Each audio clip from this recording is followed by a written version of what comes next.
Hi all. After a long gap, let us start today and I wish happy Sri Krishna Jayanti to all. So today we are going to restart our channel with Krishna Avatara and thank you all of you for your kind support and keep on doing it. Thank you. अथ तृतीयोऽध्यायः श्रीशुक उवाच अथ सर्वगुणोपेतः कालः परमशोभनः यह्योर्वाजनजन्मर्क्षं शान्तर्क्षग्रहतारकम् दिशस्प्रसेदुर्गगनं निर्मलोडुगणोदयं महीमङ्गलभूयिष्ठ पुरग्रामव्रजाकरा नद्यप्रसन्नसलिलाः हृदा जलरुहश्रियः द्विजालिकुलसन्नादः तपकावनराजयः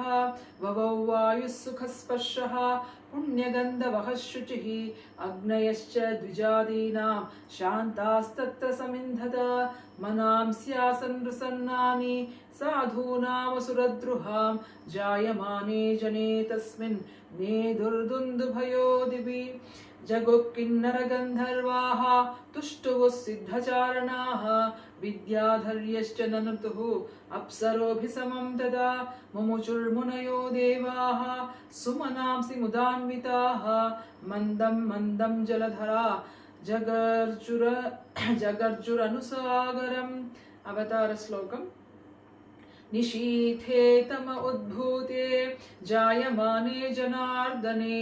देवक्यां देवरूपिण्यां विष्णुः सर्वगुहाशयः आविरासीद् यथा प्राच्यां दिशीन्दुरिव पुष्कलः निशीथे तम उद्भूते जायमाने जनार्दने देवक्यां देवरूपिण्यां विष्णुः सर्वगुहाशयः आविरासीत् यथा प्राच्यां दिशीन्दुरिव पुष्कलः